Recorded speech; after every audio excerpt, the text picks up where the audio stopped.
El aleteo de las alas de una mariposa se puede sentir al otro lado del mundo. Este proverbio chino es el origen del conocido efecto mariposa.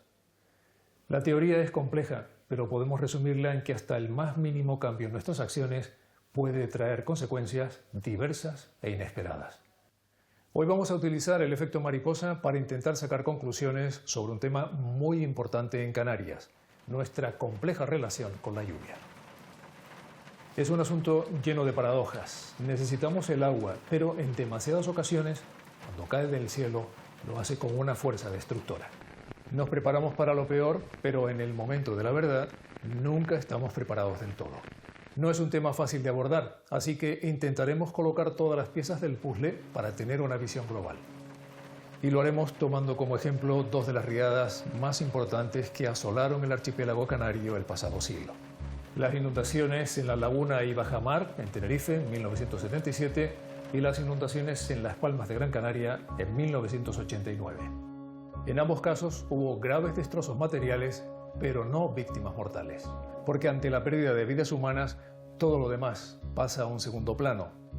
Y necesitamos mantener los ojos en los pequeños detalles. ¿Podríamos haber evitado alguna de estas situaciones? ¿Hemos aprendido algo? ¿Hemos solucionado los problemas o los hemos empeorado? El efecto mariposa en todo su esplendor.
Vicky, ¿cuánto llueve en Canarias?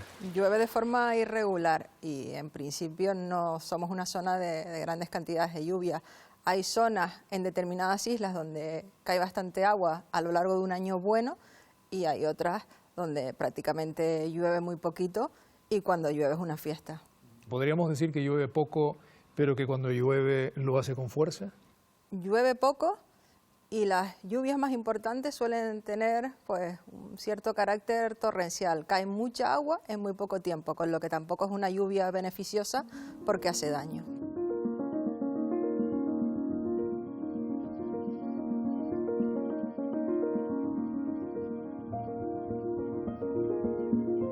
La causa meteorológica determinante fue un embolsamiento de aire frío y una depresión, una borrasca que dio lugar a vientos del suroeste fundamentalmente y luego del oeste también, pero básicamente un embolsamiento frío que dio lugar a lluvias muy fuertes, no solamente en la zona de bajamar, sino básicamente en muchos puntos de Tenerife. Hubo precipitaciones torrenciales de una intensidad realmente excepcional, en el caso por ejemplo de Vilaflor, y con lo cual pues ese embolsamiento de aire frío dio lugar a unas precipitaciones que se denominan torrenciales, es decir, más de 100 litros por metro cuadrado en 24 horas, y eso junto con la pendiente pues da lugar al acarreo, al arrastre de materiales. Estamos hablando de más de 40.000 metros cúbicos de materiales que llegaron a bajamar y generaron el daño que generaron. No solamente es el agua, sino también lo que arrastra el agua.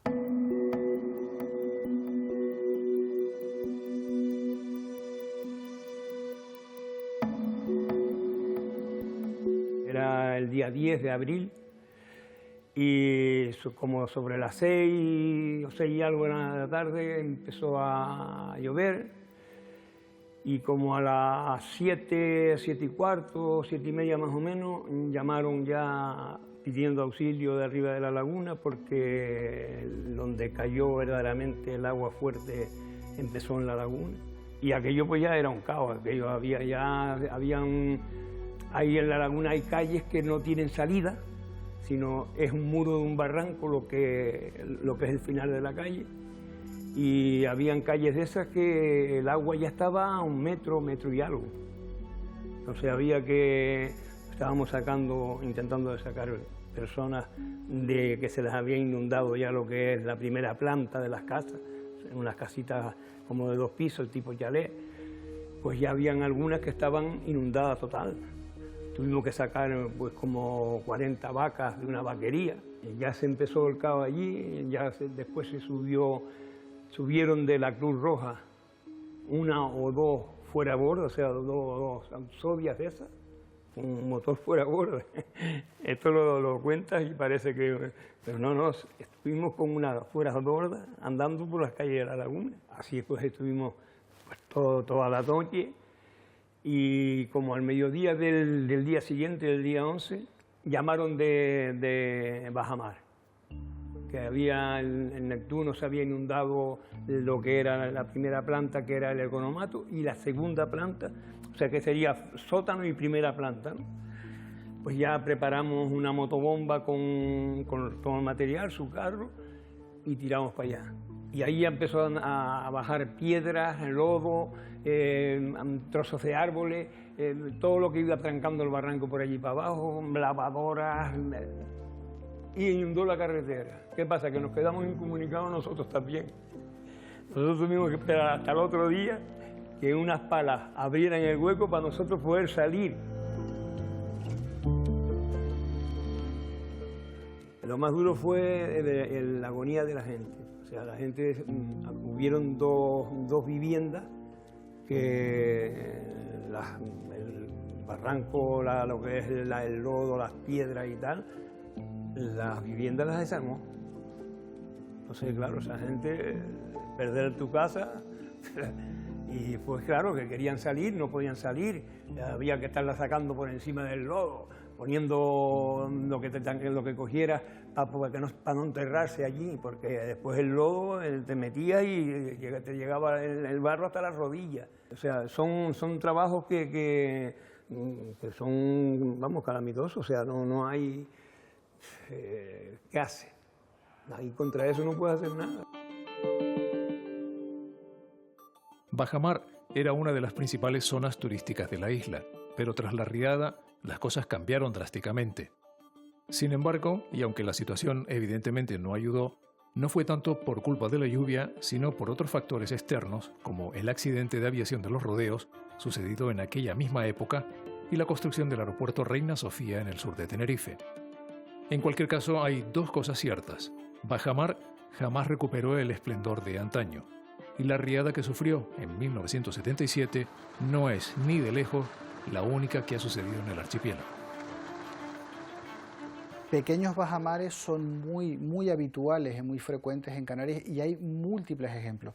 Es más, yo diría que casi cada año o casi cada 2 o 3 años se produce un pequeño fenómeno de este tipo. En los últimos 50 años ha habido temporales muy fuertes. Yo en estos momentos recordaría 15 en los que ha llovido más de 400 milímetros en menos de 24 horas. Y cada década o cada pocos años hay fenómenos donde hay víctimas mortales importantes. No hay nada más que tener en cuenta que, por desgracia, han muerto más personas en Canarias por un temporal de lluvia que relacionado con los volcanes cuando somos unas islas volcánicas. Nos está diciendo que la naturaleza de vez en cuando deja caer esa cantidad de agua y tenemos que estar preparados.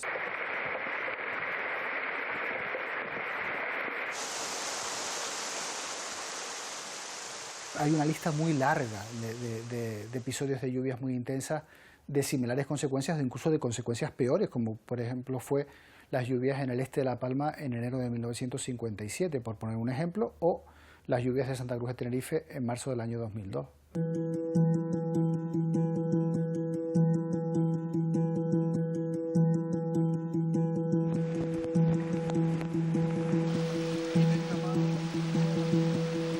Incluso, como pueden ver ustedes, hay conductores que han quedado prácticamente atrapados en los coches, llevados por esta gran riada. Los contenedores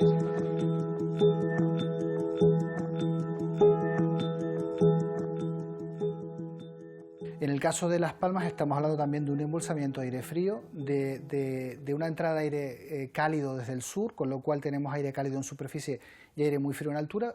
Eso genera unas precipitaciones de alta intensidad horaria y el propio ordenamiento de la ciudad de Las Palmas, donde había una avenida marítima que en cierta medida taponó el desagüe, pues generó pues todo lo que generó, pues en términos económicos fue un desastre incluso de dimensiones, yo diría, casi únicas en el archipiélago canario.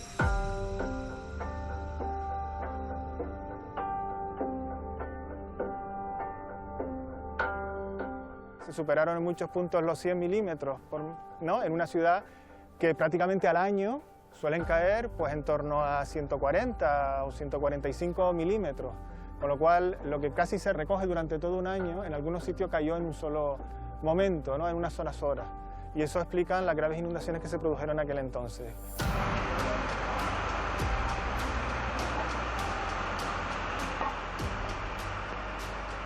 En aquella época, el sistema es distinto al actual, ¿no? Pero en aquella época no nos avisaba directamente desde el centro meteorológico de las posibilidades que hubieran de esa gota fría que descargara y tal. Yo precisamente estaba libre de guardia y fui uno de los que recibimos la llamada de incorporación con los medios, porque también hay que ponerse en aquella época, con el contexto, los medios que había en aquella época, ¿no? Porque oye, todo el mundo tiene un móvil en el bolsillo, en aquella época eso no era así. Te dejaban el recado en casa te intentaban localizar y la incorporación inmediata. De ello es que hay algunos compañeros que se incorporaron directamente a las actuaciones, porque antes también éramos menos número de personal, llevábamos equipamiento en los camiones para este tipo de situaciones. Cualquier compañero que por la calle se encontrara un servicio se podía incorporar directamente.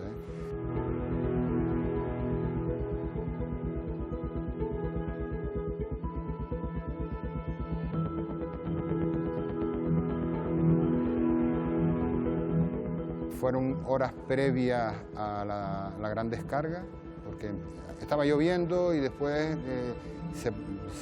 hubo una incidencia brutal de la cantidad de litros de agua y después volvió a aflojar, pero continuó lloviendo. Nada, el proceso básicamente normal de una descarga de gota fría. Y claro, hay que darnos cuenta que la ciudad ha cambiado de lo que era antes, en aquellos años, a lo que es ahora. Ahora las vías de acceso tienes alternativas por toda la capital. Antes eran las 4 calles principales. Pues imagínate llegar al parque con todas las calles, por ejemplo Mata, que yo tuve que evitarla, como otros compañeros, llena de, o sea, el torrente de agua, piedras, por ahí bajaba de todo, muebles, bajaba de todo. Era impracticable. Sobre todo fueron las zonas bajas de la ciudad. En las zonas altas, una vez que llovió, hizo el arrastre la lluvia, el cúmulo de residuos en las zonas bajas, afectó a alcantarillado, desagüe, obstrucciones en rejillas y hizo que subiera el nivel de agua. Y eso unido a la pleamar, ¿vale? Que limita lo que es la descarga de la salida de los barrancos naturales y de los emisarios, pues agravó mucho más la situación. Era una cosa que parecía un río que se hubiera desbordado una presa. Cuando tú ves esos containers, ves esos animalitos por ahí para abajo, esas piedras rodando, los coches, terrible. En cuestión de una hora, pues se quedaron coches enterrados. La riada de agua con barro y piedras, palos y todo lo que cogió por delante, pues arrastró hasta los vehículos. Venía un camión del agua y hasta el camión del agua pues arrastró por él, ¿no? Se metió todo el agua dentro de las casas, las piedras, porque claro, habían en las carreteras, la carretera que está ahora, y las aceras en los huecos. Esos huecos se llenaron de piedra. Esas casas no se pueden abrir las puertas porque estaba de barro, de piedra, de los coches que bajaban. Todo, es una cosa terrible. Mucho desastre, mucho vías cortadas de acceso, muchas personas afectadas, muchas viviendas dañadas y mucho trabajo por delante por hacer. Y esa agua, pues con fango, piedra, de todo, arrastró por el barranquillo para abajo, se metieron las viviendas, anegaron las viviendas, muebles estropeados, las familias saliendo pues asustadas y demás porque había niños. La gente llorando, le dio ansiedades y yo digo, pues mira, cálmate y tal. Hay gente que traía unas tilas, hay gente que traía un poquito detrás de para que se calmara, ropa, unas mantas porque tenía el frío, la lluvia, porque seguía lloviendo. Aunque el muro seguía lloviendo y no veas cómo estaba eso. ¿Sabes lo peor quizás que llevamos en esta profesión y probablemente en el resto de grupos de emergencia? Es el querer y no poder, ¿vale? Hay cosas, la madre naturaleza es la que manda, eso no se puede controlar. Se puede prever, se pueden hacer tomar actuaciones preventivas y tal. Pero el querer ayudar y no poder hacer más, eso es quizás lo que más te deja marcado y es una losa que llevas encima. Porque al final somos personas, somos humanos y podemos lo que podemos. Aquí no existen superhombres, sino gente con conocimiento y entrenamiento. Miren, como pueden ver, la corriente baja por esa calle e impide el paso de los coches.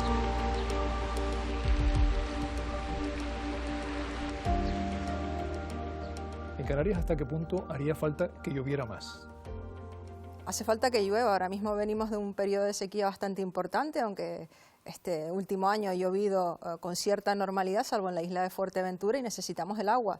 El agua de lluvia es la que le da vida al campo, le da vida a la agricultura. Y bueno, no dependeríamos tanto de agua desalada, por ejemplo, para el propio consumo humano, que es uno de los elementos que estamos usando pues, prácticamente en todo el archipiélago. Y cuando no nos llega de forma natural, ¿la lluvia artificial sería una solución? Personalmente yo no veo que jugar con la naturaleza sea una solución. Ya ha habido algún intento de hacer estudios de ese estilo en Canarias.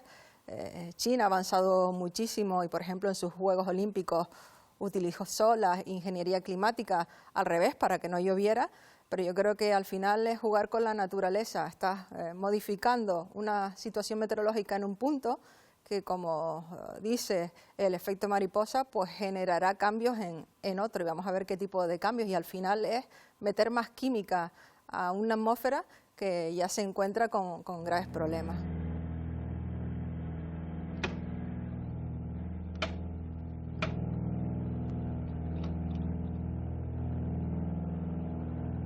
Lo que es la siembra de nubes consiste en introducir partículas microscópicas dentro de la nube, de alguna forma que acelere los procesos naturales de crecimiento de precipitación. Sabemos que las nubes están formadas por gotitas microscópicas o cristalitos microscópicos de hielo y lo que tenemos que hacer para que se genere la precipitación es fomentar, digamos, aquellos procesos que den lugar a un crecimiento rápido. Y lo que hacemos es potenciar ese crecimiento de esas partículas para que se genere la precipitación. Su nombre oficial es siembra de nubes y es una forma de modificación del clima.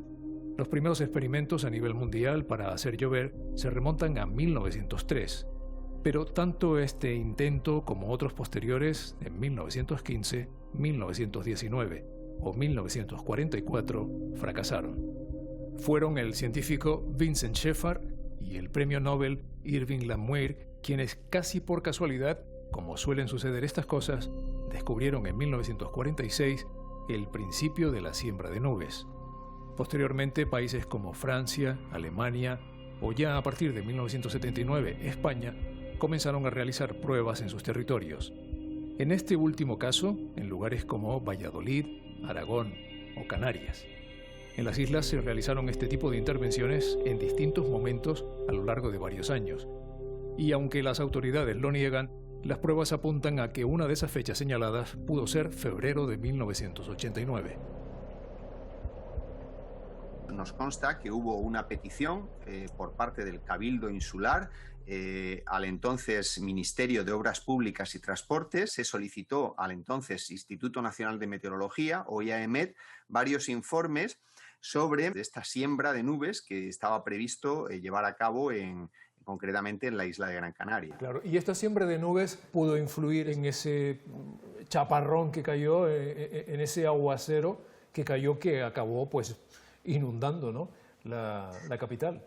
Bueno, sabemos que se hacía la actividad de siembra de nubes. Ahora, lo que no es fácil es determinar la influencia de esa actividad sobre las consecuencias que luego ocurrieron. La gran pregunta, o la pregunta del millón que tenemos que hacernos es: si no hubiese habido esa actividad de siembra de nubes en esta situación de febrero del 89, ¿se hubiesen producido también esas precipitaciones torrenciales? Y la respuesta es muy probablemente sí. La actividad de siembra de nubes, su objetivo, en el mejor de los casos, es incrementar moderadamente o modestamente la cantidad de precipitación. Las actividades sobre modificación artificial del tiempo no deben nunca realizarse en una situación que sea o que presente cierta adversidad meteorológica. Sin entrar a si hubo o no hubo en ese momento siembra, quizás hubo los días anteriores, pero no sabemos si en ese momento, no tenemos la certeza de si en ese día hubo siembra o no, pero desde luego si había esa situación y ese riesgo meteorológico, no se debía haber realizado esa actividad. Puede que no esté del todo claro si el 16 de febrero de 1989, el día de las inundaciones en Las Palmas de Gran Canaria, se intentó crear lluvia artificial. Pero lo que está fuera de toda duda es que se trata de una práctica que sí se llevó a cabo en Canarias durante la década de los 80, como nos lo confirma una de las personas que participaron en estos experimentos, el piloto Juan Antonio Ortega. Lo que se hacía allí en Canarias era buscar una isla, una nube, a unas 2 horas de vuelo de la isla. 2 horas era porque era lo que tardábamos nosotros en soltar, en proyectar todo el líquido que llevábamos en el avión. Entonces, a las 2 buscábamos una nube con un radar que había en la isleta. Nos decía el radar: esa es la nube que viene justo contra la isla de Gran Canaria y que va a tardar 2 horas en llegar. Salíamos con el avión, nos poníamos a trabajar la nube, pulverizábamos la sal, y la sal lo que hacía era que condensaba el agua. Para evaporar agua nosotros tenemos que dar calor, energía, calentar, y nuestra nube seguíamos proyectando la sal y la nube seguía creciendo y creciendo y creciendo. Y cuando esa nube llegaba a la isla de Gran Canaria, lo que hacíamos es que soltábamos un pepino, un impacto contra la isla. Rompíamos la impresión, entraba la humedad y llovía. Martes de Carnaval 1985. También ese día llueve. Y ese día el avión estaba sembrando nubes. Estaba yo sembrando esas nubes. ¿Y qué ocurrió? Pues era un día precioso. Estaba la panza burra sobre la ciudad de Las Palmas. Me dijo Albert Snell: Juan, vamos a salir. Entonces fuimos a una nube que había a 2 horas de la isla. Empezamos a sembrarla. Vimos cómo ese día nuestra nube cada vez se iba haciendo más grande y más grande. Teníamos un instrumento que era un cilindro con un hilo. Por ese hilo pasábamos electricidad. Contra más agua se evaporara al impactar contra ese hilo, las gotas iban siendo cada vez mayores. Y cuando llegó a la isla se formó una especie de mochila sobre la isla, empezó a llover y bueno, casi no puedo aterrizar en Las Palmas. Ese día lo hicimos nosotros, yo estoy absolutamente convencido. ¿Y qué consecuencias tuvo? Bueno, no creo que estropeamos el carnaval, eso seguro, pero no creo que fuera nada grave. ¿Hacer que llueva tiene también sus riesgos o no? ¿O esto era una técnica que estaba controlada? En aquella época y con los medios que teníamos nosotros, era una aventura. Cada vez que veíamos una nube nos poníamos el traje de indio y a por ella. Íbamos a la guerra. Entonces no sabíamos exactamente lo que iba a pasar. Un meteorólogo muy querido en Las Palmas, Desiderio Padilla, él murió en el año 2011 y su hijo en el funeral comentó que su padre le había dicho: esto de la lluvia artificial se nos ha ido de las manos. Yo te voy a trasladar esa misma pregunta a ti, de eso de si se nos fue de las manos, por tu experiencia, con la perspectiva del tiempo. Ahora, visto con esa distancia, ¿esto de hacer llover de forma artificial se nos ha ido de las manos o nos ha beneficiado más de lo que pensábamos? Para mí es una experiencia. Cuando alguien empieza a aprender, es como un niño que empieza a correr en bicicleta. Las primeras veces se cae y se pega porrazos. Entonces, a lo mejor son porrazos, pero ahora tenemos ya un gran conocimiento para poderlo hacer. Y tenemos medio y tenemos mejores aviones. No hay que estar 2 horas a lo mejor trabajando en una nube. Se puede hacer mucho más cerca para asegurar que la nube va a impactar contra la isla y no esperar que la nube que se está trabajando, que empezamos a trabajar a 2 horas de vuelo, llegue o no llegue, o se deshaga antes o se deshaga después. Hay que empezar, yo lo haría. Es una pena, siempre lo he pensado. Incluso en la Expo del Agua del año 2008 de Zaragoza, hablé con los responsables y les dije, ¿por qué no volvéis a hacer el proyecto de lluvia artificial en Canarias? Si la lluvia es una bendición del cielo. Y me dijeron que, hombre, en fin, lo de hacer llover y tal, yo le dije, pues yo era el piloto y llover llovía, funcionar funcionaba.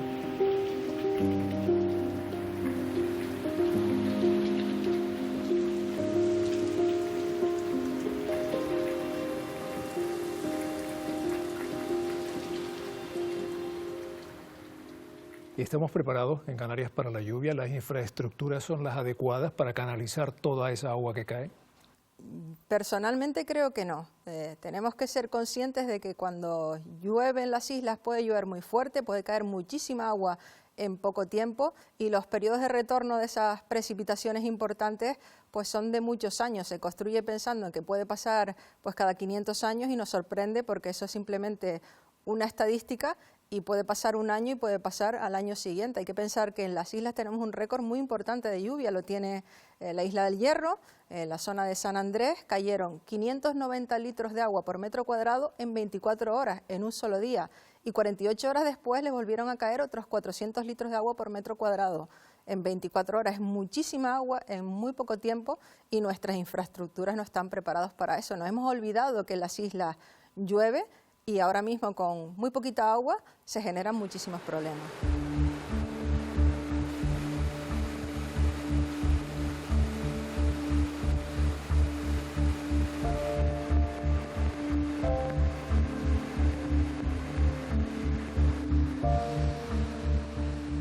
Existen múltiples problemas, pero señalemos uno de los más evidentes. Una red de saneamiento que en el siglo XX no estaba pensada para aguantar grandes cantidades de agua, ni la que corre por las calles, ni la que fluye a través de los barrancos. Estamos hablando de 2 ciudades grandes, con lo cual hay mucha exposición, hay mucha vulnerabilidad, hay muchas infraestructuras expuestas a la lluvia, expuestas a los materiales que arrastra la lluvia, con lo cual el daño está servido. Es decir, cuando nosotros tenemos una ciudad sobre la que cae una tromba de agua de dimensiones considerables y tenemos arrastre de materiales, pues lógicamente el daño es seguro.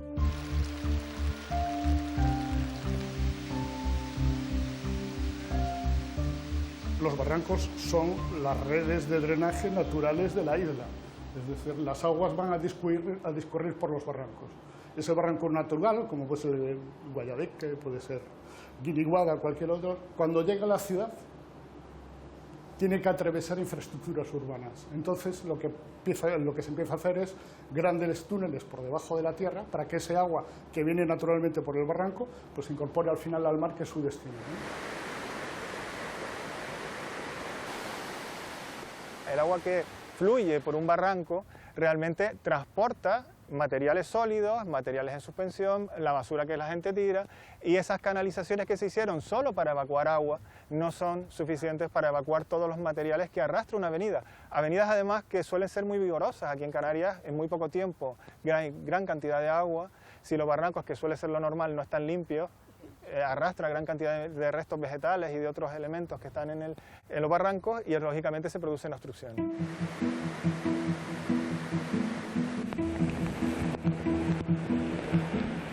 Al llegar a la carretera puede haber hojas de árboles, otros materiales sólidos que también se vuelven a ser arrastrados por la lluvia, vuelven a llegar a la parte más baja donde están las rejas de desbaste y las pueden llegar a parar. Y después puede haber problemas de infraestructura, de que la red sea insuficiente en ese momento para captar toda esa agua que llega. Tenemos que preguntarnos, en caso de una lluvia, ¿dónde va el agua?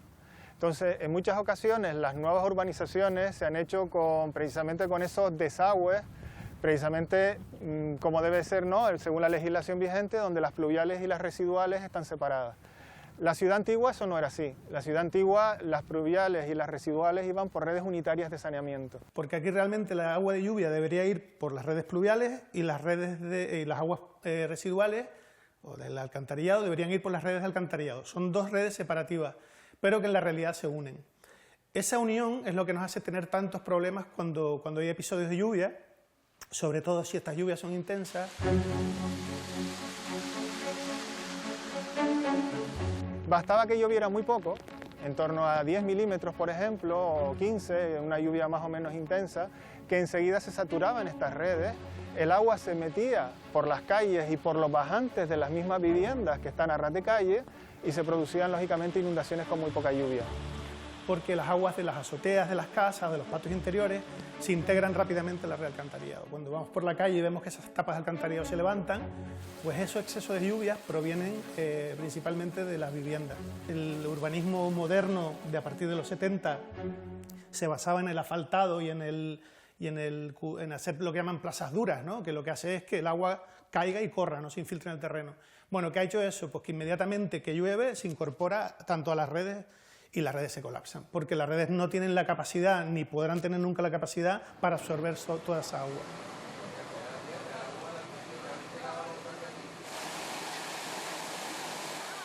Esto se intentó solventar especialmente a partir de la década de los años 80 con la ampliación de las redes de canalizaciones de evacuación de la ciudad, pero aún así, lógicamente, todavía hoy con lluvias de cierta intensidad, pues lógicamente hay zonas, y esto se sabe, que se producen inundaciones con cierta frecuencia. Las redes de alcantarillado tienen una capacidad limitada. Tú no puedes diseñar una red arterial, ¿no?, con diámetros infinitos para captar lo que va a pasar en un solo día, ¿no? De hecho, se utilizan periodos de retorno para diseñar esas tuberías en base a lo más probable que suceda, ¿no? ¿Por qué? Porque solucionar un problema en una ciudad que ya está construida es muy complejo.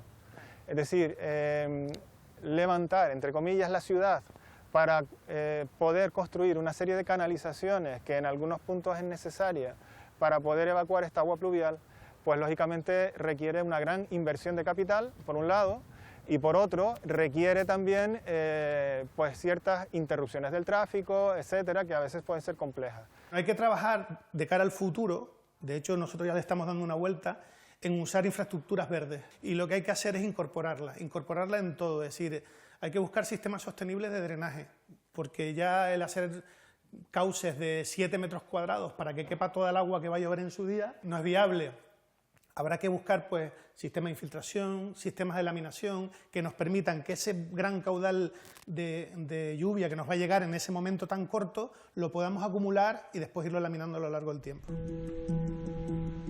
Quizá ya de por sí las infraestructuras con las que contamos tengan algunas carencias, pero el ser humano, por desgracia, siempre encuentra la forma de empeorar aún más la situación.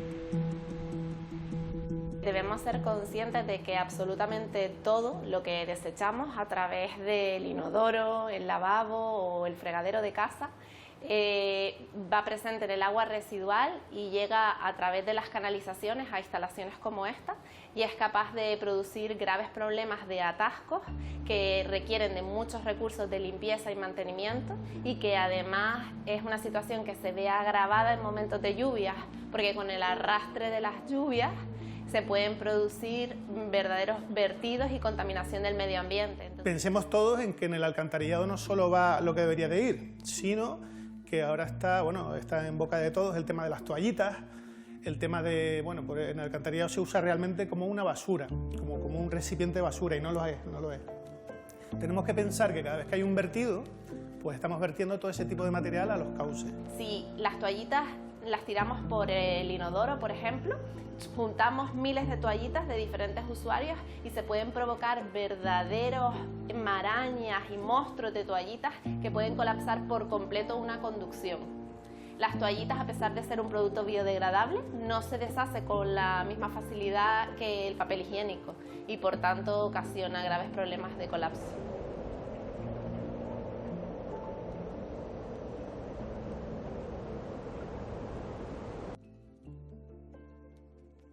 ¿Existe un modo de saber dónde y cuándo se producirán lluvias torrenciales en el archipiélago canario? Es más probable que este tipo de episodios muy intensos y muy concentrados en el tiempo estén rondando la primavera o rondando finales del otoño, en torno a noviembre. Y si uno se va a la misma hemeroteca, no hace falta ir a los datos, encontramos como los medios de comunicación nos plasman algún temporal de este tipo casi todos los años en alguna isla. O sea, es verdad que hay algunos sectores y algunas altitudes concretas de las islas más montañosas donde es más probable que ocurra este tipo de situación atmosférica, pero es normal en nuestro clima, o sea, tenemos que vivir con ello. En realidad, casi cualquier espacio de Canarias con elevadas pendientes es susceptible de verse afectado por un fenómeno como este. No es el primero, no será el último. Ha ocurrido desde que los españoles llegaron a Canarias, tenemos noticias de fenómenos similares en múltiples lugares. Recientemente pues tenemos el caso de Telde, el caso de Santa Cruz de Tenerife, en el sur de Tenerife, el sur de Gran Canaria, La Palma, en fin, hay un montón de fenómenos similares que se han producido siempre y que van a seguir produciéndose. Durante más de media hora hemos quedado atrapados en ese lugar de ahí. Para poder salir hemos tenido que darle la vuelta al coche y salir marcha atrás. ¿Hay alguna manera de evitar que las inundaciones que se producen en Canarias causen grandes estragos? Bueno, se puede evitar parcialmente, es decir, hay determinados fenómenos meteorológicos a los que no podemos estar protegidos al 100%.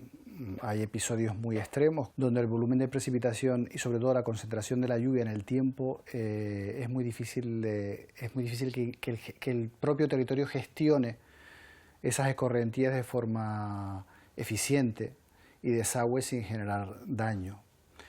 Si a eso le añadimos la construcción que hay, el desarrollo, la ordenación del territorio que hay en Canarias, pues lógicamente pues el daño está servido. Quizá en las lluvias es que es tan irregular el régimen pluviométrico en Canarias que llueve en febrero del 2002, corre el barranco de San Felipe, por ejemplo, en la isla de Tenerife, en el puerto de la Cruz. Se lleva a 12 coches que están aparcados en un aparcamiento municipal. Se arregla, pero bueno, como en ese año no vuelve a llover, pues volvemos a poner los coches. Entonces se nos olvida. En estos momentos los coches de Santa Cruz de Tenerife están a punto de bajar sinuosamente por la ladera. Cuidado, Carlos, cuidado.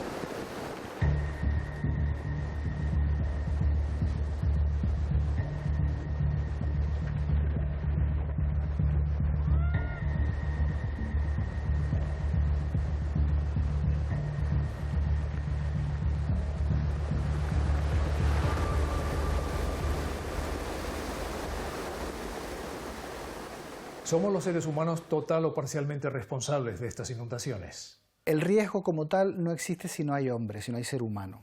El riesgo lo genera el ser humano. Es decir, las inundaciones no se producen de forma natural, se producen porque hay afección a elementos que ha construido el hombre o porque hay actuaciones o porque la lluvia interviene incluso en la integridad física de las personas. Entonces, si no tenemos una acción humana, si no exponemos algo, lógicamente no hay daño. Desde el momento en que exponemos algo, va a haber daño. Y en el caso de Canarias estamos hablando de una población muy alta, de una densidad de población muy alta y una ordenación del territorio poco acorde con el medio. Nosotros intervenimos en el territorio y a veces nos parece que esa intervención no va a tener ninguna repercusión y que no tiene importancia, pero a la larga la naturaleza es sabia y sí, es verdad. La orografía juega un papel fundamental en todos los espacios geográficos del mundo donde hay montañas cerca del mar, como es el caso, por ejemplo, de Canarias o otros muchos. Pues tenemos la mezcla de precipitaciones de elevada intensidad y escorrentías muy fuertes, con lo cual hay una concentración de los cauces de agua en la costa y eso también genera mayor daño. Toda la lluvia que cae en las medianías acaba desembocando en la costa. Entonces, si nosotros intervenimos, por muy pequeña que sea esa intervención en esos desagües, en los barrancos, pues al final tiene repercusión. Eso está claro, en mayor o menor medida.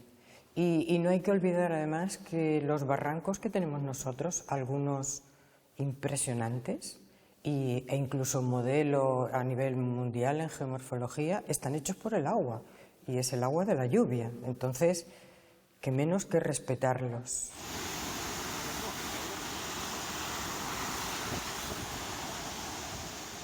A lo largo del tiempo y tras todas las riadas que hemos sufrido en Canarias, ¿hemos aprendido algo? De aquellos años, estamos hablando de hace 30, 40 años hasta la actualidad, han cambiado muchas cosas. Han cambiado, por ejemplo, los sistemas de protección civil son mucho más eficientes. Han cambiado la predicción meteorológica, es mucho más eficiente. Sabemos casi con mucha mayor certeza dónde, cómo y cuándo va a llover. Y quiero pensar que estamos más preparados, yo creo realmente que estamos más preparados, pero eso no significa que estemos protegidos al 100%, ni muchísimo menos.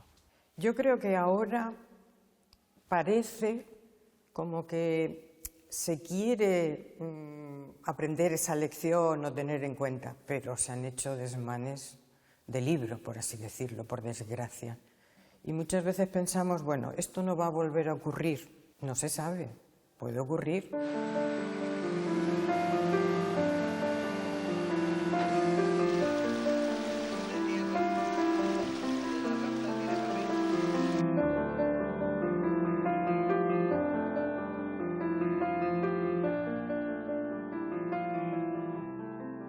El agua nos ha dado muchos sustos, algún que otro disgusto, y esto va a seguir siendo así. Somos un archipiélago, somos 8 islas, pequeñitos, dentro de una inmensidad del mar, y bueno, que nos hemos afectado por muchos tipos de condiciones meteorológicas, además de las que las propias islas generan sobre esas condiciones meteorológicas generales. Y podemos tener, pues dentro de un mismo punto, una zona donde no está lloviendo nada y otra zona a escasos kilómetros donde en pocos minutos te pueden caer 100, 200 litros de agua por metro cuadrado. Y eso en poco tiempo es bastante difícil llegar a hacer una predicción certera para poder anticiparnos esos episodios de lluvia torrencial. Y como no sabemos exactamente dónde va a llover, por eso hay tantos problemas con las alertas, porque al final sabes que puede llover de forma muy fuerte, incluso que puedes tener un episodio torrencial por el tipo de condiciones meteorológicas que tiene, pero no sabes dónde te va a caer. Y ante esa incertidumbre, lo mejor es tomar medidas preventivas generalizadas y tener la situación preparada. Después cayó en el mar, bueno, cayó en el mar. Los del tiempo nos llevamos la crítica, pero al menos se han tomado las medidas preventivas por si llega a caer en tierra. Se supone que los fenómenos meteorológicos extremos adversos con el cambio climático todavía serán más adversos. Nosotros tenemos en nuestra climatología normal pues episodios de lluvias torrenciales. Puede que sean en el tiempo haya más años entre que se produzca uno y otro, pero puede ser que en el futuro pues los episodios, la torrencialidad de las lluvias en las islas pueda ir a peor. Lloverá menos probablemente, porque es lo que dicen todos los estudios de cambio climático, tendremos menos días de lluvia todavía, pero podría caer todo el agua al mismo tiempo y nosotros necesitamos lluvias serenas, que lluevan muchos días de manera serena, porque esa es el agua que realmente le hace falta al campo, el que se infiltra en nuestros terrenos y renueva los acuíferos de las islas. Hoy, me temo, hemos ofrecido más preguntas que respuestas. Es, como pueden ver, un ciclo que nunca se detiene. Somos conscientes de que el peligro está ahí, sobre nuestras cabezas, pero también de que no podemos paralizar nuestras vidas a la espera del qué pasará. Es una cuestión de equilibrio, de saber hasta qué punto estar preparados, de tener claras las causas y los efectos, y sobre todo, asumir que el cielo es caprichoso y que nunca estaremos completamente a salvo.